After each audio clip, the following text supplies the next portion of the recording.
Assalamualaikum warahmatullahi wabarakatuh. Halo anak-anak hebat, perkenalkan nama saya Bu Hesti. Dan nama saya Udina. Hari ini kita akan belajar mata pelajaran IPAS tentang aku bagian dari masyarakat. Sebelum memulai pembelajaran hari ini, yuk kita berdoa terlebih dahulu. Bismillahirrahmanirrahim. Tujuan pembelajaran hari ini yang pertama, peserta didik mampu mengidentifikasi lambang daerah, urutan sistem pemerintahan mulai dari RT, RW, desa atau kelurahan, kecamatan, hingga kabupaten atau kota, serta pemimpin daerah beserta tugas dan perannya dengan benar. Yang kedua, peserta didik menunjukkan sikap menghargai lambang daerah, sistem pemerintahan, serta peran pemimpin daerah selama mengikuti kegiatan pembelajaran.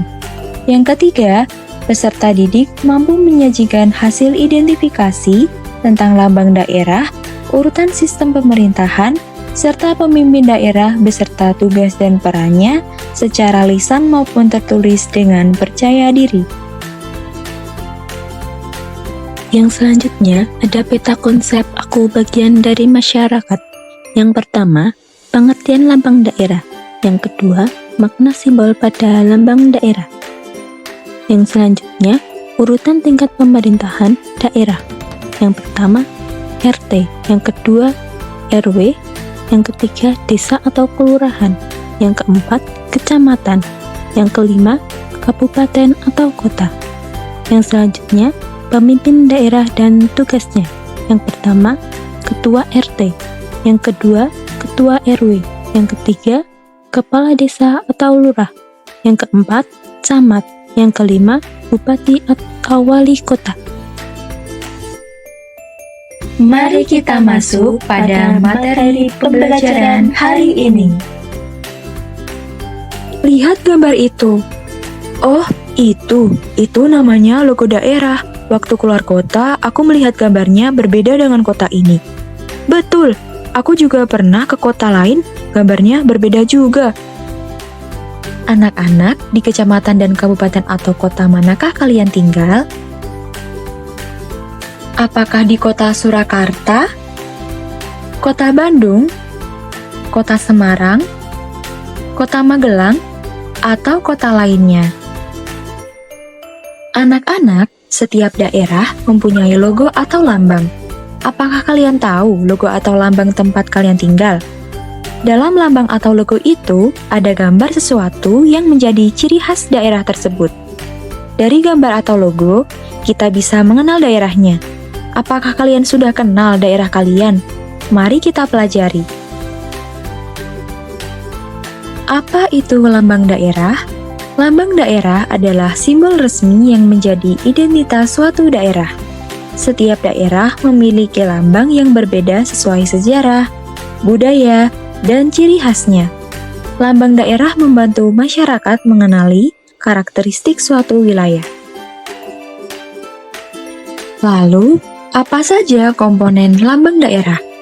Lambang daerah umumnya terdiri atas beberapa unsur yaitu 1. Tumbuhan dan hewan, melambangkan kekayaan alam yang dimiliki suatu daerah. 2. Bentang alam yang menunjukkan kondisi geografis daerah seperti gunung, sungai, atau laut. 3. Bangunan atau senjata tradisional yang menunjukkan sejarah perjuangan dan budaya masyarakat setempat. Sekarang, Bu Hesti akan bertanya, apakah kamu sudah tahu makna dari lambang kota atau Kabupaten Magelang? Yuk kita pelajari. Berikut ini adalah lambang Kabupaten Magelang. Dari lambang tersebut mempunyai simbol yang mempunyai makna. Yang pertama, bintang, melambangkan keimanan kepada Tuhan Yang Maha Esa. Yang kedua, stupa Borobudur, melambangkan Candi Borobudur sebagai kebanggaan dan objek wisata Kabupaten Magelang. Yang ketiga, keris, melambangkan semangat perjuangan Pangeran Diponegoro. Yang keempat, 5 gunung melambangkan kemakmuran dan kesejahteraan masyarakat. Yang kelima, padi dan kapas melambangkan hasil pertanian Kabupaten Magelang. Yang keenam, ada daun tembakau melambangkan hasil pertanian Kabupaten Magelang. Yang ketujuh, bambu runcing melambangkan semangat perjuangan, persatuan, dan kesatuan rakyat. Yang terakhir, ada samir merah putih yang melambangkan optimisme dalam mencapai cita-cita Luhut. Nah, selanjutnya kita akan masuk ke subbab berikutnya, yaitu urutan tingkat pemerintahan daerah. Penduduk di kabupaten atau kota kita sangat banyak dan wilayahnya sangat luas, supaya semua warga bisa mendapatkan pelayanan administrasi dan bantuan dengan cepat. Wilayah tempat tinggal kita dibagi menjadi tingkatan-tingkatan dari yang paling kecil, yaitu lingkungan rumah, hingga yang paling besar, yaitu kabupaten.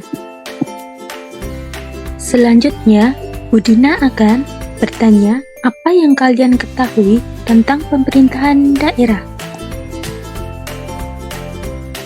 Pemerintah daerah adalah kelompok yang membantu, mengatur, dan menjalankan urusan di suatu wilayah seperti kota atau kabupaten. Nah, di Indonesia terdapat wilayah di setiap daerahnya, mulai dari RT atau RW sampai dengan kabupaten atau kota.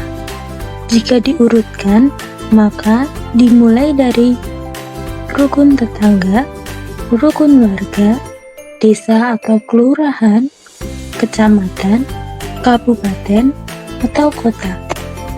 Sebenarnya apa ya kerja orang-orang di sini?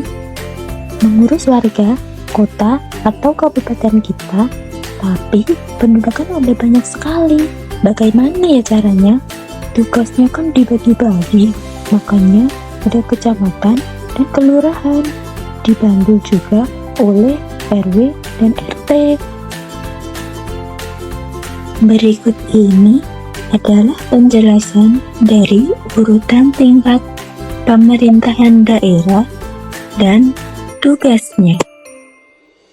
Yang pertama yaitu rukun tetangga atau RT, lingkungan pemerintahan terkecil di masyarakat, minimal terdiri dari 30 kepala keluarga atau kakak. Bertugas membantu administrasi warga di tingkat terkecil. Yang kedua, rukun warga atau RW, lembaga masyarakat yang terdiri dari gabungan beberapa RT, biasanya 3-10 RT. Bertugas mengkoordinasikan kegiatan antar RT dan menghubungkan warga dengan pihak kelurahan atau desa. RT atau RW dipilih melalui usulan dari masyarakat setempat. Yang ketiga, desa atau kelurahan. Desa umumnya terletak di daerah agraris dan dipimpin oleh seorang kepala desa yang dipilih langsung oleh warga melalui pilkades. Bertugas untuk mengelola dan memajukan masyarakat di lingkup desa. Di sisi lain, kelurahan berada di area perkotaan dan dipimpin oleh seorang lurah yang diangkat langsung oleh bupati atau wali kota dari kalangan aparatur sipil negara atau ASN, bertugas melayani kebutuhan administratif warga serta melaksanakan pembangunan masyarakat. Yang keempat, kecamatan. Wilayah yang terdiri atas gabungan dari beberapa desa atau kelurahan. Camat tidak dipilih warga, melainkan ditunjuk langsung oleh bupati atau wali kota sebagai perwakilannya di tingkat kecamatan. Bertugas mengkoordinasikan pemberdayaan masyarakat di tingkat kecamatan. Yang terakhir yaitu kabupaten atau kota. Wilayah pemerintahan besar yang menggabungkan banyak kecamatan. Disinilah pusat kebijakan daerah dibuat.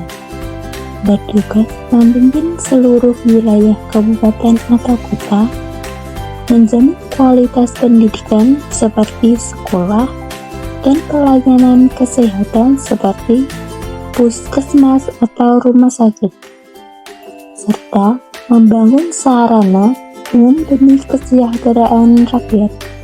Dipilih melalui pilkada yang diselenggarakan serentak. Setiap kota atau kabupaten mempunyai ibu kota. Ibu kota ini mempunyai fungsi sebagai berikut. 1. Pusat pemerintahan. Ada kantor pemerintahan kota atau kabupaten untuk melayani warga. Yang kedua, yaitu pusat pendidikan. Biasanya, sekolah-sekolah lebih dulu ada di wilayah ibu kota. Nomor 3, pusat informasi. Informasi disebarkan dari kota ke daerah-daerah di sekitarnya.